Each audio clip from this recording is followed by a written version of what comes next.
Assalamualaikum warahmatullahi wabarakatuh. Salam. Alhamdulillah, nahmaduhu wa nasta'inuhu wa nastaghfiruh wa na'udzu billahi min syururi anfusina wa sayyiati a'malina. May yahdihillah fala mudhillalah wa may yudlil fala hadiyalah. Asyhadu an la ilaha illallah wahdahu la syarikalah wa asyhadu anna Muhammadan abduhu wa rasuluh. Ya ayyuhalladzina amanu ittaqullaha haqqa tuqatih wa la tamutunna illa wa antum muslimun, amma ba'du. Para pemerhati roja kaum muslimin dan muslimat, a'azzani Allah wa iyyakum jami'an. Kita bersyukur pada Allah Subhanahu wa taala atas nikmat dan karunia yang Allah berikan kepada kita, dan pada kesempatan di bulan Ramadan ini, di hari yang ke-10 kita menunaikan ibadah puasa, kita kembali bertemu dalam program kajian Islam ilmiah, yang mana pada kesempatan pagi ini kita akan masih membicarakan tentang pendidikan anak, terutama, yaitu kita angkat dari buku Mendidik Anak Tanpa Amarah. Mudah-mudahan ini bermanfaat bagi kita, ya, para orang tua, ya, para pendidik, ya, para guru, asatiz dan lain-lainnya yang berkecimpung di dalam bidang pendidikan. Dan buku ini adalah salah satu seri buku parenting yang kita tulis. Ya, tentunya kita bahas dari judulnya dulu, ya. Ya, pertama, buku ini bukan berarti kita menafikan marah, ya. Bukan artinya kita menafikan atau meniadakan marah. Ya, tentunya ada yang disebut al-ghadabu fillah, ya. Marah karena Allah Subhanahu wa taala. Tapi ini dalam konteks, ya, mendidik, pendidikan. Maka kita katakan ini mendidik anak tanpa amarah, bukan manusia yang nggak ada marah, kan begitu, ya. Karena kita tahu juga Rasulullah dalam beberapa momen juga marah, tapi marahnya karena Allah Subhanahu wa taala. Bukan itu yang kita bahas. Nah, yang akan kita bahas di dalam buku ini adalah, ya, marah yang kaitannya dengan pendidikan, gitu, ya. Ya, dan ini lebih mengerucut lagi pendidikan anak. Ya, pendidikan anak. Ya, tentunya berbeda, ya. Anak-anak ini dengan segala kekurangan dan keterbatasannya, dia makhluk belum sempurna, berbeda kita mendidik yang lain, ya. Orang dewasa, ya, atau istri, atau lain-lainnya. Ini anak, ya. Jadi, ya, kita mengerucutkan, ya, dari ini marah dalam konteks pendidikan. Kemudian pendidikan juga bukan semua lapisan, semua kalangan, semua tingkatan umur, tidak, tapi anak, ya, terutama kalau disebut anak itu, ya, usia 10 tahun ke bawah, basuta bawah 10 tahun, karena di atas itu sudah masuk pra-remaja, remaja, dan pra-dewasa. Ada buku khusus juga untuk itu yang akan kita bahas, ya, di kemudian insya Allah, ya. Nah, jadi, ya, kita juga harus tahu apa judul buku ini, kan begitu, ya, sehingga tidak langsung, wah, ini nggak benar, kan gitu, ya, nggak mungkin ini mustahil dan lain-lain sebagainya, ya, atau ini tidak sejalan dengan Nabi dan lain sebagainya, ya. Nah, kemudian amarah di situ, ya, amarah. Amarah ini adalah emosi, ya. Amarah dari bahasa Arab juga itu, ya, yaitu luapan emosi, ya, luapan emosi. Nah, dan tentunya ini, ya, ketika Nabi berkata, ya, dalam sebuah hadis, la taghdab, jangan marah, jangan marah, jangan marah, bukan berarti Nabi menafikan marah. Tapi ada kondisi-kondisi, ya, ataupun mayoritas kondisi yang lebih dominan dari kondisi kita adalah jangan marah. Apalagi dalam konteks pendidikan, apalagi mendidik anak, apalagi anak ini di bawah 10 tahun, ya. Nah, khususnya ya, bukan berarti di atas 10 tahun boleh ya, apa namanya ya harus dimarahi terus, enggak. Ya, seperti misalnya hukuman berupa pukulan tidak boleh di bawah 10 tahun.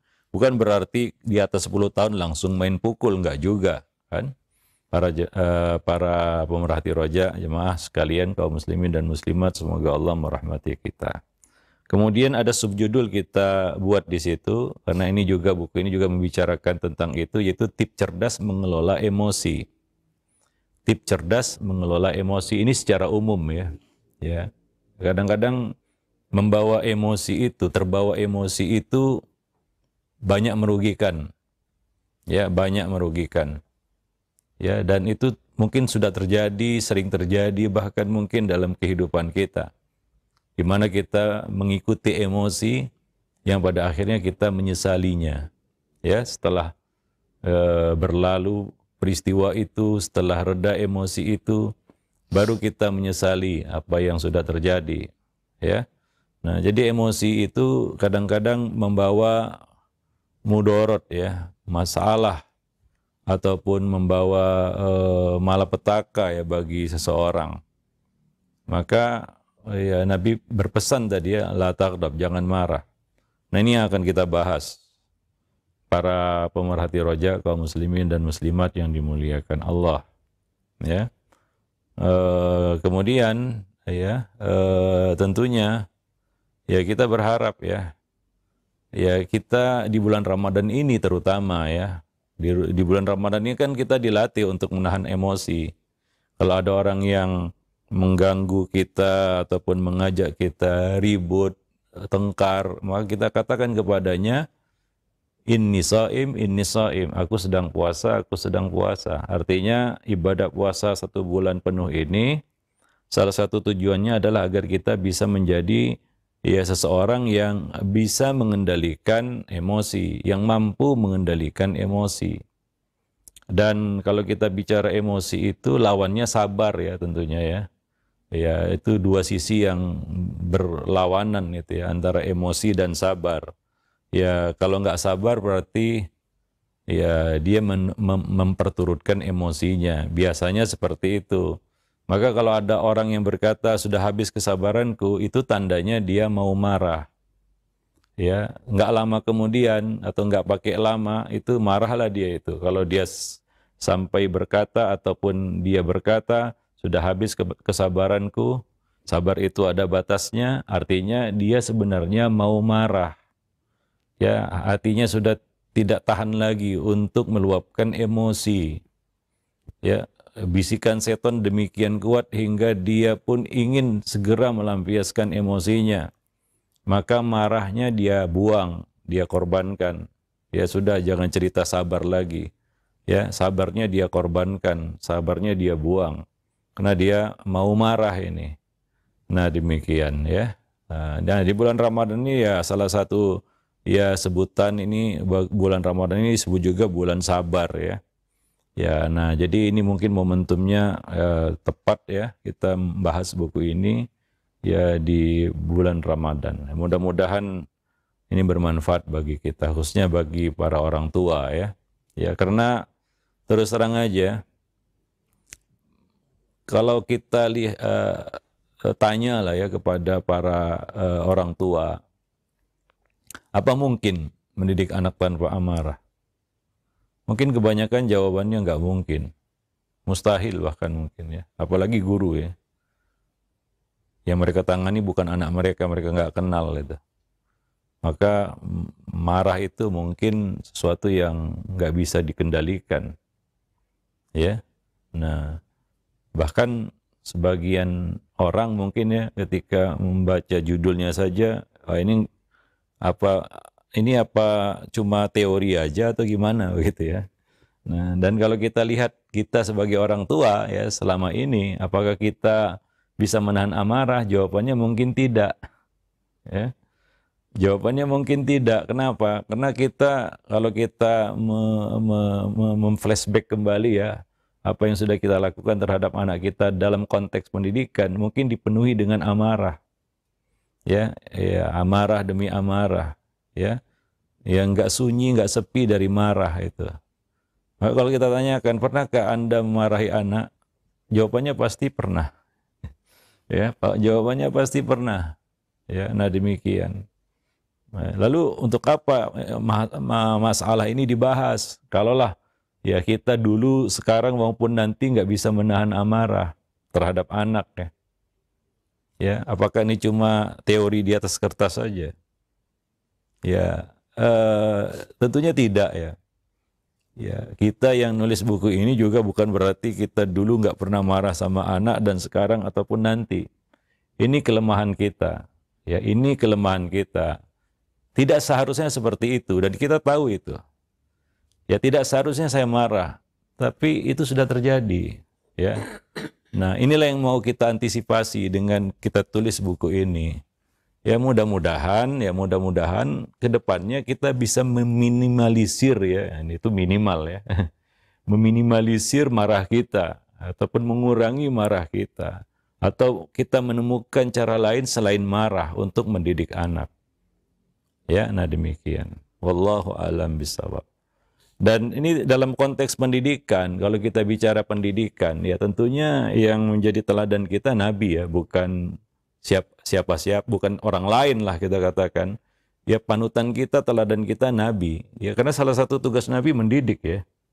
Ya mendidik ya. Nah, wa yu'allimukumul kitab wal hikmah wa yuzakkikum. Itu tugas Nabi, mendidik itu.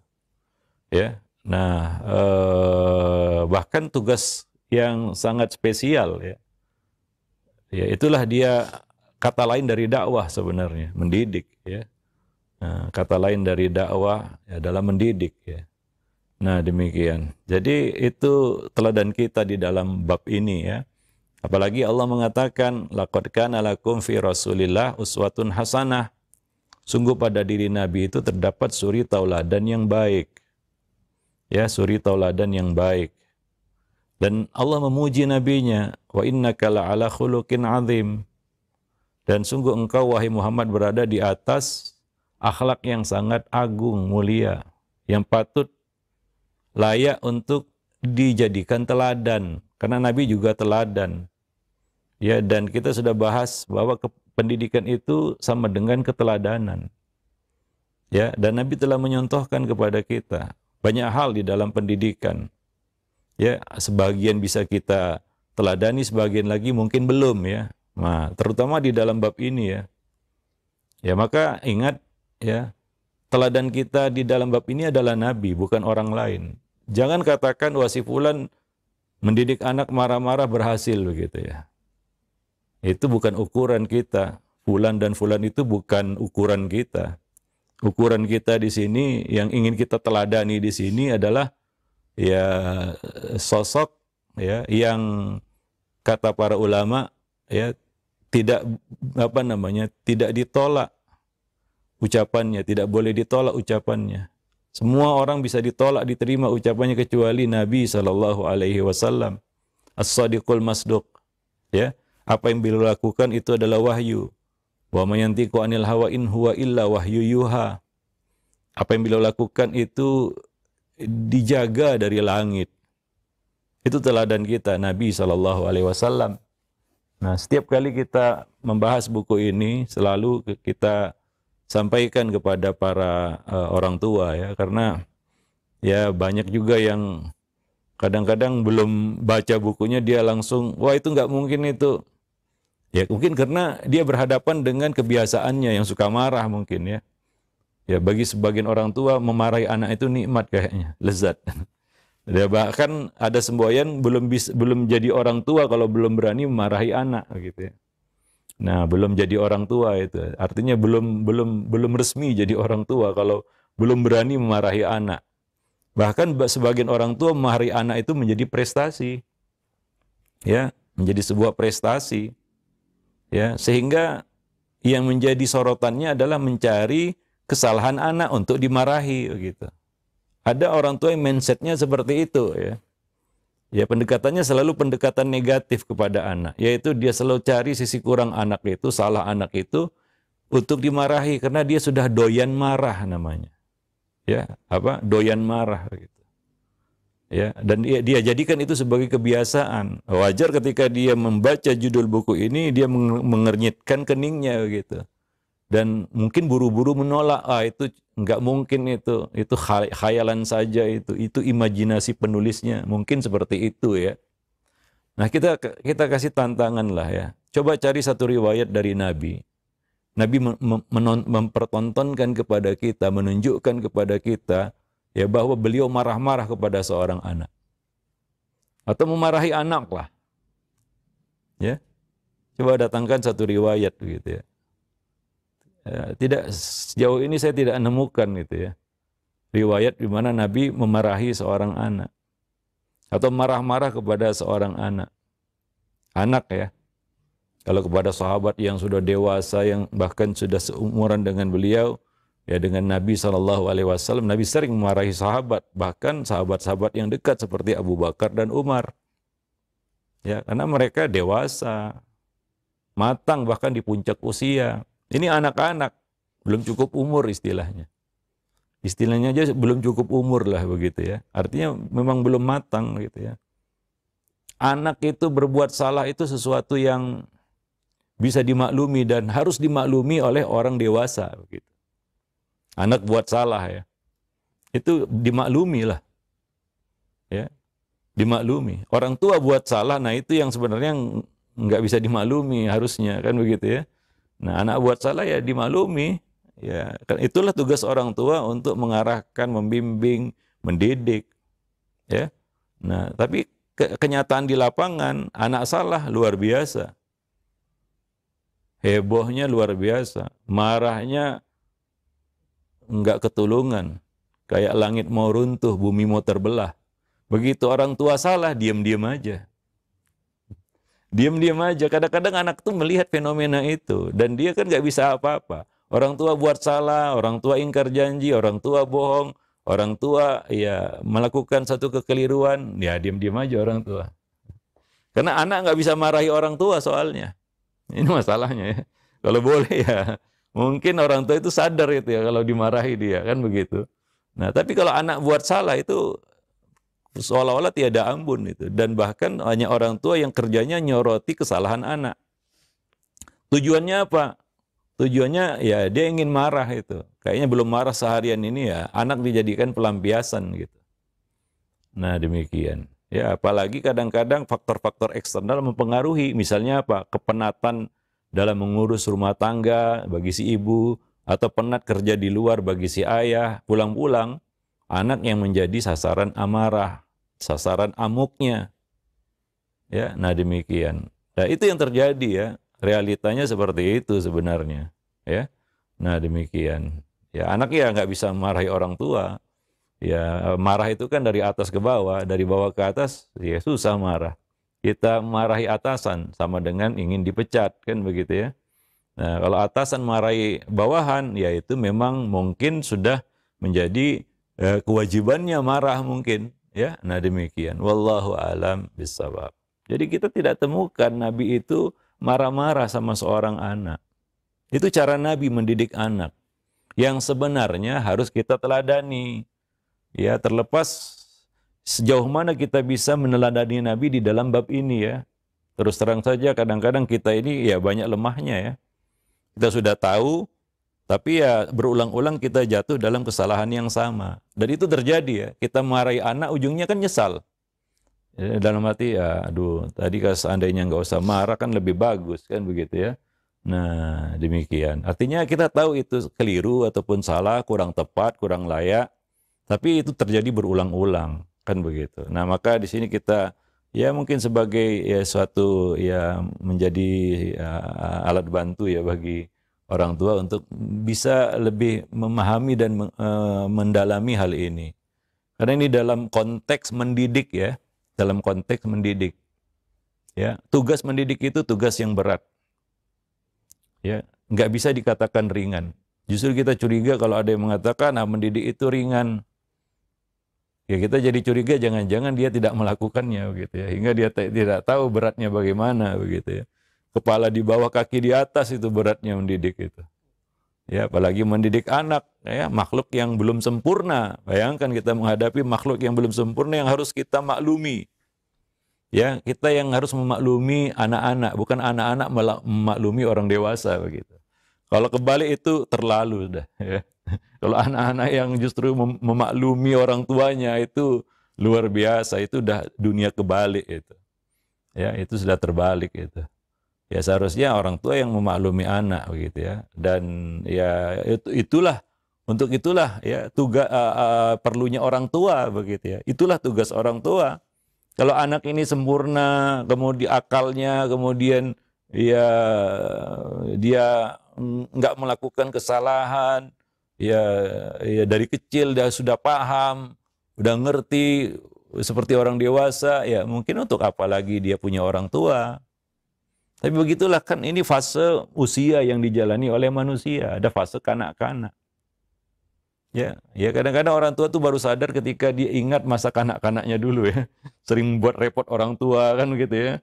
Maka muncul istilah itu, wah ini jangan-jangan kamu waktu kecil seperti ini kan gitu. Nah karena ya maka ya itulah dia anak-anak yang harus kita pahami dunianya begitu ya. Maka ya para pendidik juga harus mengetahui ilmu psikologi anak. Oh itu ilmu dari barat, Ustadz, ya enggak sepenuhnya kata-kata itu benar. Karena kalau kita selami bagaimana Nabi melakukan pendekatan kepada anak, ya ilmu psikologi anak yang dimiliki Nabi itu, ya kita katakan rangkuman dari semua ilmu psikologi yang dibuat oleh manusia hari ini. Hanya saja mungkin kita tidak tahu gitu ya, bahwa Nabi melakukannya, lebih dulu melakukannya, 15 abad yang lalu sebelum ilmu psikologi anak modern itu berkembang. Seperti hari ini kan banyak ditulis, banyak dibuat panel-panel diskusi, seminar dan lain-lain sebagainya, ya. Nah, demikian. Nabi sudah lebih dulu melakukannya, menerapkannya, ya, secara sempurna. Ya, ya kita katakan secara sempurna artinya seperti tadi ya di dalam bab ini. Nabi itu tidak pernah didapati memarahi anak. Ya, sekarang ini ahli psikolog sekalipun, ya tanya sama dia lah bagaimana dia berhadapan dengan anak-anak. Kadang-kadang marah juga, ya. Nah demikian. Artinya ini masalah ya kita katakan bagaimana seorang pendidik itu mempersiapkan diri. Dan Nabi itu kan dipersiapkan dari langit. Artinya Allah Subhanahu Wa Taala yang memilih beliau, hati yang terbaik di antara hati manusia. Ya, nah demikian. Ya tentunya perfect ya, sempurna gitu. Kalau kita dapati bagaimana Nabi menghadapi anak-anak, luar biasa. Ya, kita ingin seperti itu walaupun kadang-kadang kita banyak lalai, leler, lupa, lengah dan ya menyimpangnya kan begitu ya. Nah, demikian. Jadi ya tugas mendidik itu tugas yang enggak ringan, berat, sangat berat ya. Kita menghadapi makhluk yang bernyawa, punya jiwa, bukan hanya punya raga. Bukan hanya tugas kita membesarkan, menggedikan raganya, badannya, jasmaninya, sehingga dia sehat, lucu, ya, menggemaskan, kan begitu ya. Tembem pipinya, gemuk badannya, kan begitu ya. Lucu dilihat, enggak. Bukan hanya itu. Tapi dia adalah makhluk yang punya jiwa, punya rohani, punya ruh. Dia punya akal, pikiran, dan perasaan. Punya akal, pikiran, dan perasaan. Itu makhluk yang kita hadapi, bukan robot ya tinggal program begitu, bukan. Ya. Nah, tentunya ini tidak mudah. Apalagi kalau kita punya anak itu lebih dari satu ya. 2, 3 dan masing-masing anak berbeda sifat-sifatnya. Ya, berbeda sifat-sifatnya. Ya, antara satu dengan yang lainnya, apalagi punya anak berbeda tingkatan usia. Itu lebih sulit dan lebih rumit lagi. Menghadapi anak remaja berbeda dengan menghadapi anak-anak balita, berbeda. Remaja pradewasa dengan pra-remaja saja itu berbeda. Ya, seorang remaja yang sudah melangkah pradewasa ya dengan pra-remaja itu juga berbeda. Apalagi kita memiliki anak dari berbagai tingkatan usia. Ini lebih berat lagi, ya. Ya, nah demikian. Dan tentunya ya, anak itu kan amanah ya. Orang tua sekaligus pendidik adalah pemegang amanahnya. Itu suatu kehormatan yang Allah berikan kepada kita. Dan ini tidak mudah untuk melakukannya. Tidak semudah membalikkan telapak tangan, kata orang. Ya, mendidik anak adalah tanggung jawab yang penuh dengan ujian, tantangan, ya. Ya, seperti yang kita jalani hari-hari lah. Ya, mungkin nggak ada orang tua yang nggak mengalami masalah dengan pendidikan anaknya hari ini. Siapapun lah kita katakan. Apalagi di masa gadget ya. Ya, tantangannya semakin besar. Makin ke depan sepertinya tantangan mendidik anak ini semakin besar. Nggak mudah. Ya, banyak faktor-faktor yang mempengaruhi. Kondisi pendidikan juga berbeda sudah antara dahulu dengan sekarang. Ya, namanya juga perkembangan zaman. Ya, kita ya harus menerima ini takdirnya kita hidup di zaman seperti ini ya. Kita sebagai orang tua ya di zaman seperti ini. Mungkin orang tua zaman dulu ya, mereka nggak pikir bagaimana pengaruh gadget seperti hari ini ya. Tapi sekarang ini orang tua pusing 7 keliling mungkin. Nah demikian. Jadi artinya tidak semudah membalikkan telapak tangan. Ya penuh dengan ujian dan tantangan. Baik itu tantangan dari anak didik, dari anak kita, dari objek pendidikan kita, maupun dari diri kita sendiri. Ya, faktor internal kita yang belum siap mungkin untuk menjadi pendidik. Belum siap menjadi orang tua. Siapnya jadi anak-anak mungkin. Masih banyak juga orang tua yang sudah dianugerahi anak, tapi dia belum siap jadi orang tua. Siapnya jadi anak sajalah. Ya, nah mungkin bagi pasangan-pasangan muda yang baru menikah ini dimaklumi lah ya. Namanya juga baru pisah dari orang tua. Dulu dia anak-anak, sekarang tiba-tiba ya sudah punya anak. Ya, mungkin kata orang terkejut batin lah istilahnya ya. Belum siap, belum begitu siap ya. Dia harus belajar kan begitu ya menjadi orang tua. Nah, itu dimaklumi, tapi kadang-kadang sudah punya anak 5 ya tapi belum siap juga jadi orang tua, ini agak sulit untuk dibayangkan ya. Nah demikian, wallahu a'lam bishawab. Jadi kadang-kadang tantangan itu berasal dari diri kita sendiri. Ditambah lagi pengaruh faktor eksternal, faktor luar ya. Baik itu lingkungan sekitar, teman bergaul ataupun ya karib kerabat ya ataupun media-media yang kerap kali menjadi ancaman ya bagi anak didik kita. Para pemerhati roja kaum muslimin dan muslimat yang dimuliakan Allah. Nah, di sisi lain kita harus bisa mendidik anak dengan sebaik-baiknya. Ya. Itu tuntutan ya sebagai orang tua. Salah satu kewajiban ya yang penting gitu. Ya, namun di sela-sela itu ya kita juga banyak tugas-tugas yang lain, tanggung jawab yang lain, punya pekerjaan, punya kesibukan. Ya, dua sisi yang kadang-kadang sama beratnya ya, memberatkan kita. Ya, mendidik anak, belum lagi kesibukan-kesibukan yang lain. Ya, misalnya ibu di rumah ya mengurus urusan pekerjaan rumah tangga. Ayah bekerja di luar mencari nafkah. Ya, nah itu satu sisi dari kewajiban tugas. Di sisi lain dia punya tugas kewajiban mendidik. Nah, ini juga berat. Nah, itulah yang kadang-kadang ya orang itu ya perlu ya apa ya, teman ya untuk berbagi keluh kesah lah ya. Ya, dalam memikul beban mendidik itu. Maka perlu sosok dua itu. Orang tua, ayah dan bunda untuk bisa saling topang menopang, bahu membahu, saling mengisi, saling menghibur satu sama lainnya. Ya kadang-kadang ya istri di rumah itu sebagai ibu dia sudah penat, sudah pusing ya menghadapi anak-anaknya. Tapi pasangan hidupnya yaitu suaminya yang tidak lain adalah ayah dari anak-anaknya, macam cuek, bebek, nggak mau tahu, nggak mau peduli gitu. Seolah-olah itu tugas si istri, tugas si ibu, bukan tugas dia. Ini kan berat ya. Ini kadang-kadang yang membuat kita katakan para istri itu ya menggugat suami-suami mereka ya karena sikap seperti itu. Atau bahkan ada dua kemungkinan. Nah, dia juga nggak mau tahu, ya sudahlah. Itu bukan anak saya sendiri ya. Akhirnya dia lepaskan tugas mendidik itu. Artinya dia tidak melakukannya dengan sebaik-baiknya juga. Banyak juga ibu yang seperti itu, sudah frustasi dia. Kenapa?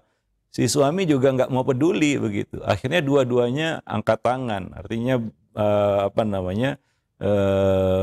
melepaskan ya kewajiban itu. Nah, ini tentunya buruk bagi si anak ya. Kalau kondisinya seperti ini.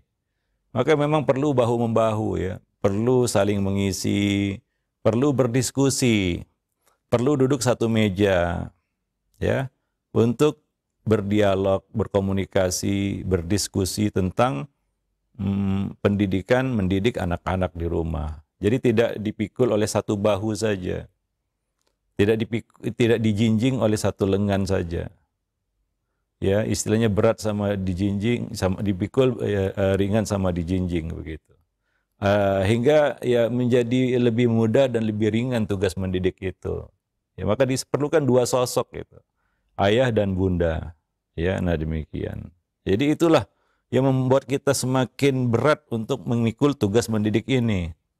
Kita dihadapkan kepada berbagai karakter anak yang beraneka ragam pula.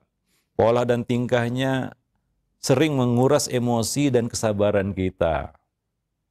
Ya, maka para suami ini, mereka juga harus tahu bagaimana susahnya ngomongi anak. Itu pekerjaan yang sangat susah. Kalau tidak percaya silakan handle tugas itu 1 pekan aja. Ngomongi anak. Bagaimana susahnya itu? Sangat susah. Ya, apalagi kita tidak terbiasa dengan itu. Ya, mendingan kita nyangkul di sawah gitu ya. Daripada harus ngomongi anak itu istilahnya. Itu berat. Maka suami juga harus punya rasa begitu ya, artinya punya sensitivitas ya dalam bab ini ya, bahwa ini sangat berat, dia harus mendampingi istrinya dalam memikul tugas itu ya. Nah demikian. Jadi menghadapi semua ini seorang pendidik harus benar-benar memiliki ketabahan dan kesabaran dan harus memiliki kecerdasan dan keterampilan dalam mengelola emosi, dalam mengelola hati. Ya, karena kalau kita katakan sabar ya, sabar itu adalah amal hati. Emosi itu juga merupakan amal hati. Bahkan kita katakan sisi gelap dari hati, yaitu kita emosi. Ya, yang kadang-kadang tumpah begitu. Nah, semua kembali kepada hati ya. Nah, kalau hati ini sudah capek, mudah marah. Kalau hati ini sudah penat, ya, maka gampang marah, gampang emosi, gampang tersulut emosi kita. Ya, nah jadi perlu ya kita kelola hati kita, ya hingga kita bisa mengendalikan emosi kita. Ya, nah jika tidak hampir bisa dipastikan kita akan ya gagal ya menahan emosi kita. Nah karena syaitan, ya, ini faktor lainnya tidak akan pernah tinggal diam dan tidak berpangku tangan. Mereka akan mengintai setiap celah untuk menggiring kita agar terjerumus ke dalam berbagai bentuk kesalahan, ya, penyesalan. Di antara makar setan adalah berusaha mengobarkan api amarah, ya, dalam diri kita, ya. Nah demikian. Terutama di dalam mendidik ya, yang kadang-kadang amarah itu bisa berakibat fatal. Ya misalnya amarah yang diluapkan dalam bentuk kekerasan fisik misalnya.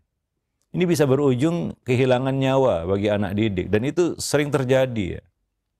Anak itu menjadi objek kejahatan dari orang tua yang tidak bisa mengendalikan emosi. Ya, dipukul sampai babak belur, akhirnya masuk rumah sakit. Walaupun ada ya undang-undang perlindungan anak ya. Tapi itu tidak cukup untuk membuat banyak orang jera begitu ya. Karena lupa dia. Lupa. Ya. Namanya manusia banyak lupanya. Kalau apalagi itu tidak menjadi suatu kebiasaan. Biasanya justru sebaliknya suka marah. Marah itu kan grafiknya meningkat. Mulai dari marah yang ringan, kalau dibiasakan ya, naik nanti dari marah yang agak berat, ya, sedang, akhirnya marah yang berat, bahkan yang ya super berat gitu ya. Marah yang memang betul-betul orang itu nggak bisa mengendalikan diri, ya hingga semuanya main, lisannya main, kaki tangannya main ya.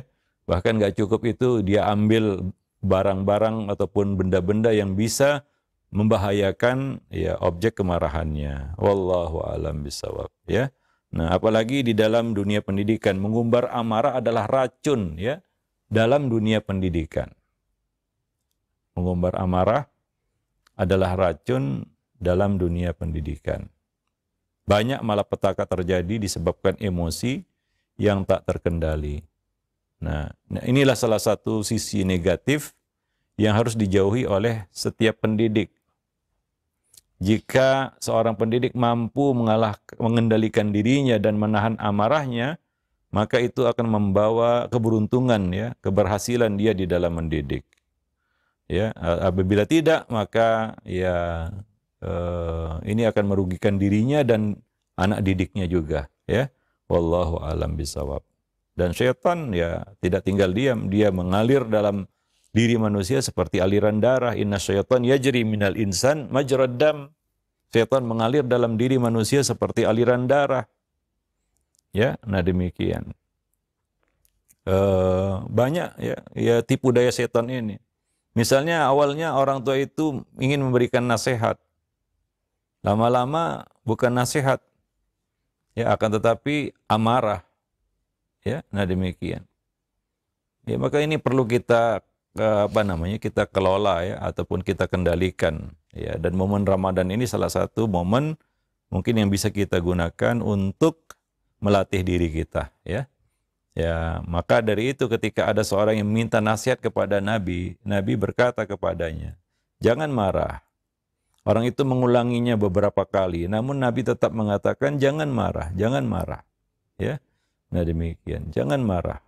Wallahu a'lam bishawab. Taib. Nah, itu mungkin sebagai pengantar ya dari buku ini, dan mudah-mudahan bisa ya kita pahami ya. Nah, kenapa kita tulis buku ini? Ya, kita juga mengalami kita juga sebagai orang tua juga menghadapi masalah yang sama juga kan begitu ya. Dan ya kita belajar dari pengalaman ya. Ya di mana marah kita itu hanya menjadi penyesalan kan begitu ya. Nah, mungkin kita bisa memperbaikinya ke depan. Wallahu a'lam bishawab. Ya. Nah, mungkin sampai di sini dulu ya tema kita atau kajian kita pada kesempatan pagi ini, mudah-mudahan bermanfaat. Ya, aku qouli hadza astaghfirullah li wa lakum wa lisairil muslimin innahu huwal ghafurur rahim. Alhamdulillah, baik. Syukran jazakallahu khair atas materi yang telah disampaikan oleh Lestari kesempatan pagi hari ini.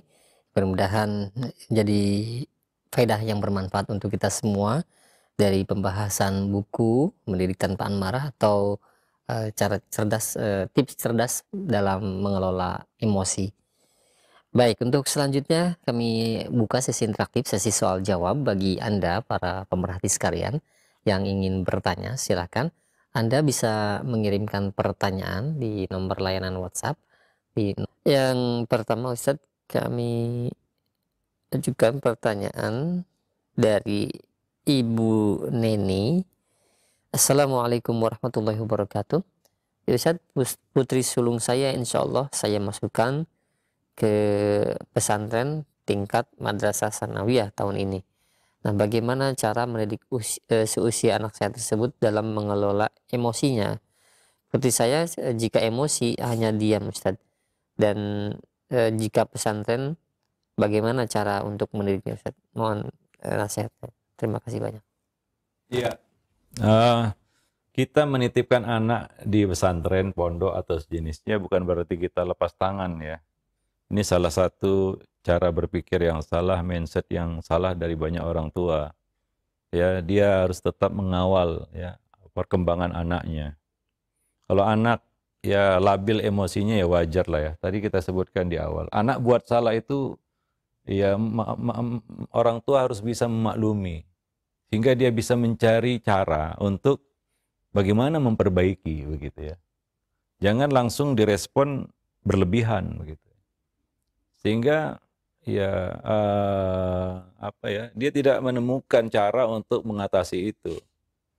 Ya orang tua tentunya yang harus bisa berpikir jernih begitu. Ketika menghadapi ya anak dengan tipe seperti ini, model seperti itu kan begitu ya. Misalnya anak yang labil emosinya, ini kita harus ya pertama ya kita paham ini anak-anak. Masih anak-anak, belum dewasa, belum matang ya. Nanti kan seiring dengan ya perjalanan hidupnya, perjalanan usianya, dia akan ya banyak anak-anak yang akhirnya berubah ya.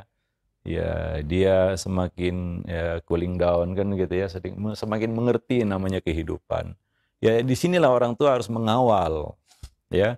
Jangan marahnya ditimpali dengan amarah kita yang lebih besar kan begitu. Itu namanya ngajari anak marah. Salah satu sisi negatif yang akan kita bahas nanti ya, dari marah kepada anak adalah secara nggak langsung kita mengajari anak itu marah. Seolah-olah kita mengatakan, nak, inilah marah. Inilah marah. Beginilah marah. Maka jangan heran kalau anak itu kadang-kadang dia meniru marah orang tua. Ya.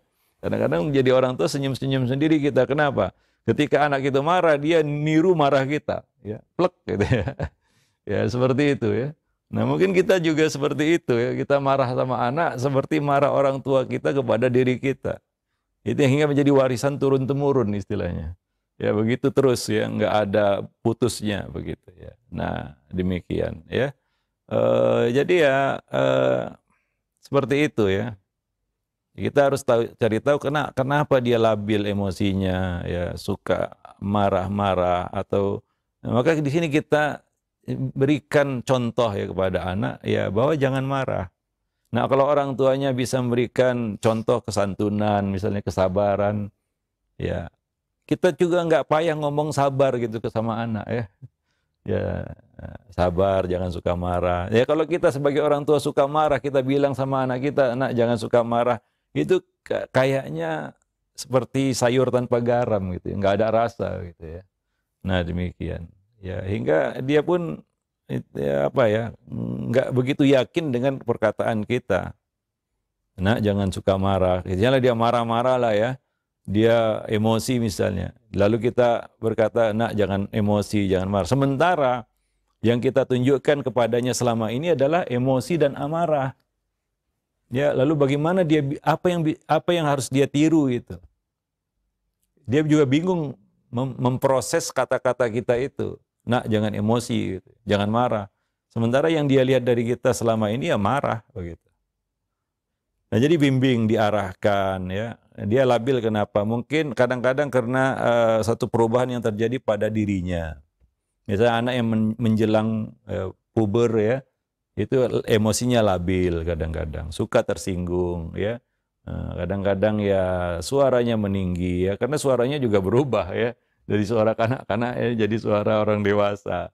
Kadang-kadang orang tua yang apa namanya terlalu sensi juga ya, jadi seperti itu ya, itulah tugas orang tua ya. Nah demikian, sehingga ya menahan amarah itu banyak manfaatnya. Di antaranya adalah kita bisa menjaga lisan kita dari kata-kata yang sebenarnya menjadi penyesalan bagi kita. Misalnya mendoakan yang buruk terhadap anak. Kan begitu ya, gara-gara emosi. Wallahu a'lam bishawab. Ya.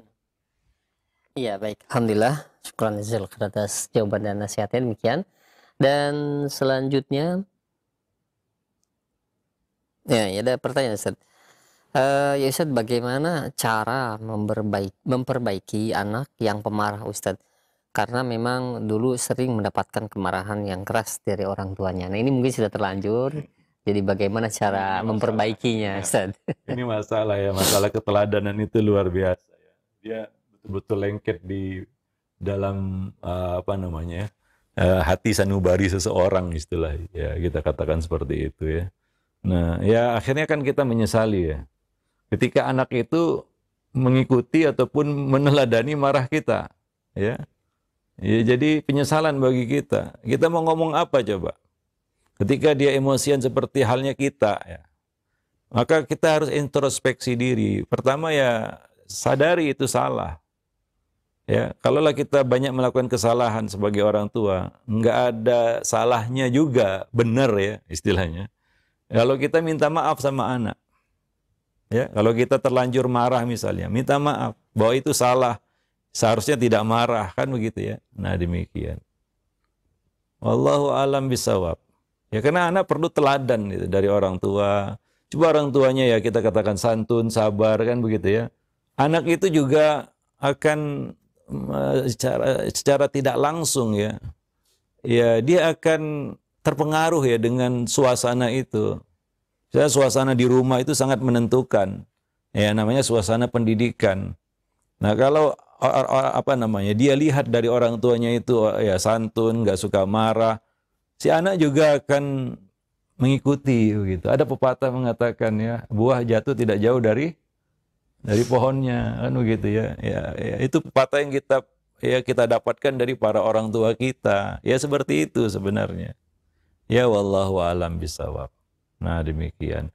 Dan juga ya dengan kita bisa memahami anak ini ya, tidak menanggapinya dan meresponnya dengan amarah, kita bisa mengetahui ini sebabnya apa. Karena tidak ada asap kalau nggak ada api, kan begitu ya. Nah anak ini kan polos-polos saja sebenarnya. Dia lahir dengan fitrahnya yang lurus.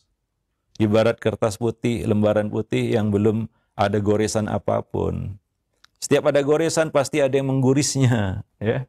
Pasti ada sesuatu yang dia dapatkan dari luar atau dari dalam, bahkan mungkin ya itu dia dapatkan dari kita sendiri.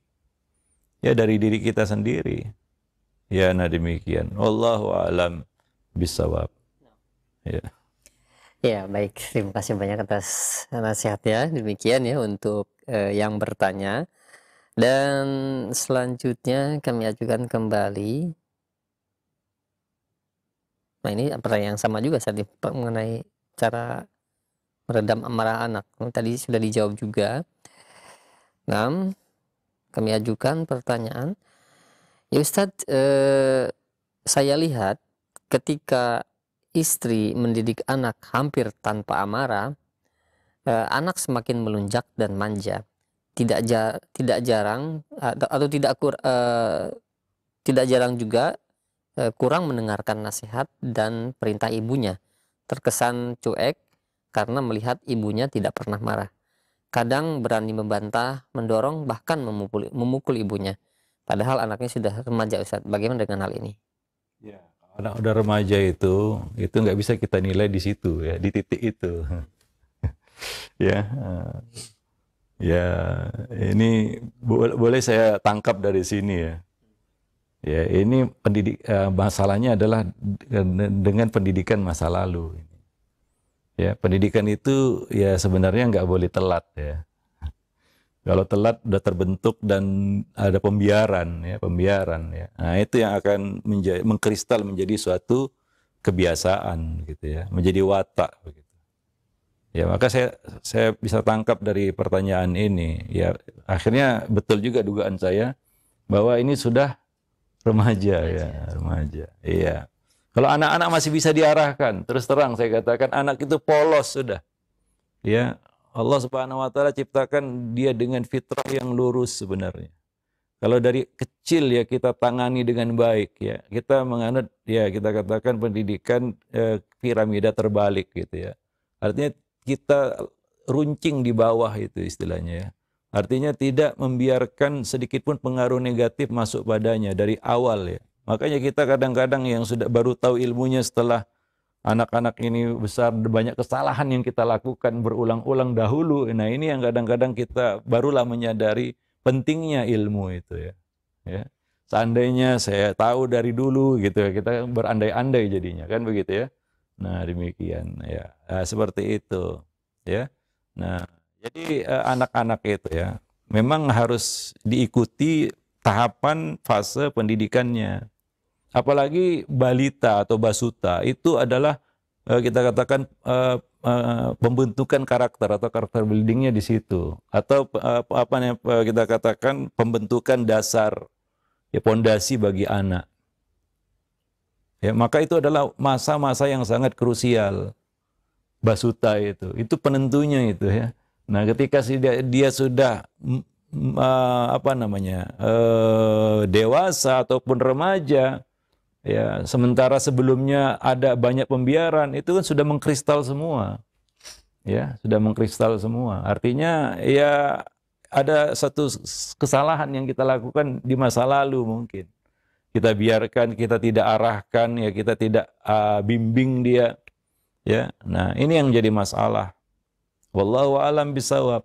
Nah, ketika sudah remaja atau anak itu sudah, ya, apa namanya, pra remaja atau sudah mendekati balik, bahkan balik, ya.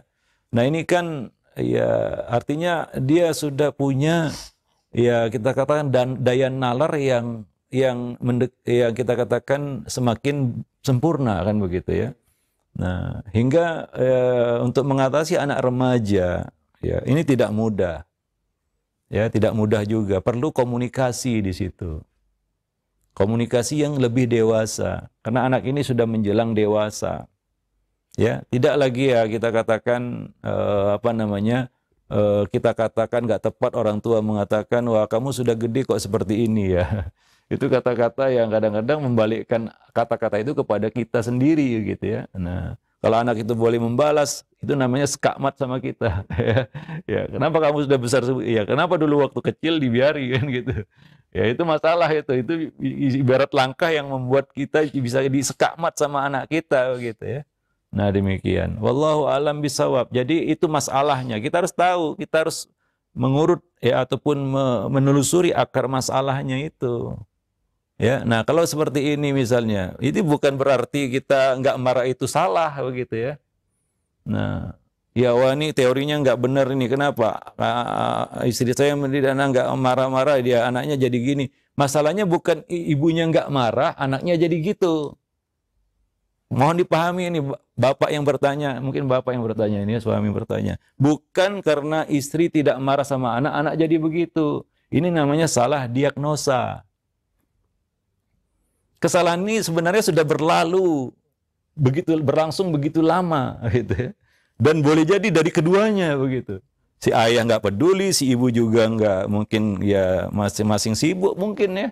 Atau terjadi pembiaran-pembiaran, sebabnya banyak juga karena kesibukan si ayah, ya nggak peduli juga, kemudian si ibu juga karena merasa dia sendirian memikul beban itu, merasa berat, kemudian dia letakkan beban itu, kan, gitu, ya. Nah, jadi bukan karena itu, ya. Taib, kita katakan sama istri itu, ya, katakan kepada istri, ya, Mi sekarang marah-marah sama dia. Apa yang terjadi? Lebih parah lagi, Pak. Ya, dalam kondisi seperti itu, ya. Wah, ini harus diganti nih, harus marah nih sama anak. Dalam kondisi seperti itu, boleh jadi itu blunder yang luar biasa, bunuh diri mungkin, ya. Nah, dalam kondisi seperti itu, ya. Nah, maka untuk menghadapi remaja kita sudah tulis juga buku yang lain, dan insya Allah nanti akan kita bahas juga, yaitu ada apa dengan remaja, bagaimana membangun interaksi positif dengan remaja. Ya, nah, demikian. Wallahu a'lam bishawab. Jadi jangan salah diagnosa hingga kita kambing hitamkan. Nah, ini gara-gara nggak marah ini. Ya, mau marah-marah sama anak itu, apa yang terjadi demikian, ya, silakan tunggu, kan, gitu. Para pemerhati roja kaum muslimin dan muslimat yang dimuliakan Allah. Itu sudah tepat, tapi ya ini, ya, penanganannya yang mungkin telat, kan, begitu, ya. Nah, anak itu kalau ditempa dari kecil, ya, oleh keempat tangan orang tuanya, ya, keempat tangan orang tuanya, insya Allah lurus, ya, insya Allah. Nah, demikian. Dia kan anak manusia, anak Adam, ya. Dan Nabi juga telah, ya, Al-Quran diturunkan sebagai apa namanya, sebagai kita katakan cara, ya, bagi kita. Allah menjelaskan cara bagaimana menghadapi manusia. Ya, nah, demikian. Ya, wallahu a'lam bishawab. Allah menceritakan tentang manusia di dalam Al-Quran. Ya, dan Nabi menjabarkannya dalam sunnah-sunnah beliau, kan, begitu. Wallahu a'lam bishawab. Jadi jangan salah diagnosa. Ya. Nah, baik, demikian, ya. Alhamdulillah, syukran jazakallahu khairan atas jawaban dan nasihatnya. Ini kembali, Ustaz, pertanyaan mengenai yang awal tadi, Ustaz, ya. Dari dia, salah satunya dari Ibu Iza yang berada di Bandung, dan juga mungkin penanya-penanya yang lainnya juga. Ya Ustaz, dulu saya mendidik anak sering marah karena kurangnya ilmu, yang saya dulu memang sangat bodoh terhadap agama. Anak saya sekarang sudah 18 tahun, tumbuh menjadi anak yang pendiam. Saya sekarang sangat menyesal perilaku saya dahulu. Bagaimana semua yang telah terjadi ini Ustaz bisa dikembalikan kepada semulanya, atau apakah ada cara menyembuhkan luka di hatinya, atau apakah ada sesuatu yang bisa untuk terapi agar dia bisa seperti semula, Ustaz? Berat jawabnya. Iya. Ya lebih bagus, ada satu ungkapan ya, lebih bagus telat daripada tidak sama sekali ya. Nah, ya tidak ada salahnya mencoba kan begitu. Kita tidak tahu, hasil bukan di tangan kita juga ya. Maka ya mungkin ya pertama kita harus berbesar hati ya. Kalau itu sebuah kesalahan, kita akui salah. Minta ampun pertama sama Allah kan begitu ya. Nah, kalau perlu ya kita bisa berdialog dengan anak, menjelaskan bahwa ya ada kesalahan kan begitu ya, sehingga anak itu tahu dia. Ya kita ngaku salah sama anak itu pelajaran itu. Nah pelajaran bagi anak ya, nah, demikian. Ya. Nah kemudian selanjutnya adalah beri waktu dan perhatian. Itu mungkin yang selama ini ya tidak dia dapatkan atau yang luput darinya, dari kita juga. Ya, waktu dan perhatian harus kita berikan. Kita harus mengorbankan sesibuk apapun kita, ya, seberat apapun pekerjaan kita. Ya, kalau ingin memulihkan kondisi, ya, maka di buku yang kita sebutkan tadi, Ada Apa Dengan Remaja, membangun interaksi, komunikasi. Karena kata orang, kalau semua bisa masih bisa dikomunikasikan, akan ada jalan keluar kan gitu ya, akan ada penyelesaian dengan siapapun, dengan orang di luar aja lah. Bagaimanapun rumitnya urusan kita dengan orang di luar kan ya, yang kita nggak kenal dia. Kalau anak kita kenal anak kita, orang di luar kita nggak kenal gimana karakternya kan gitu ya. Kita punya masalah misalnya di jalan raya, kalau masih bisa dikomunikasikan, akan ada penyelesaian. Apalagi dengan anak, ya maka bagaimana kita membangun komunikasi dengan anak? Ya, di sini ya waktu dan perhatian yang harus kita korbankan itu ya. Nah, tapi kalau itu tidak bisa kita berikan, bagaimana kita bisa memperbaiki apa yang sudah terluput begitu? Ya, itu kayaknya tipis kemungkinan kalau itu tidak bisa kita berikan kepada mereka ya. Wallahu a'lam bishawab. Ya mungkin masih panjang pembahasan ini ya. Ya insya Allah akan sampai ke situ juga nanti ya. Nah demikian. Baik, mungkin sampai di sini dulu pertemuan kita. Mudah-mudahan bermanfaat. Lebih dan kurang saya mohon maaf. Aku qauli hadza, astaghfirullah li wa lakum lisa'ilil muslimin innahu huwal ghafur.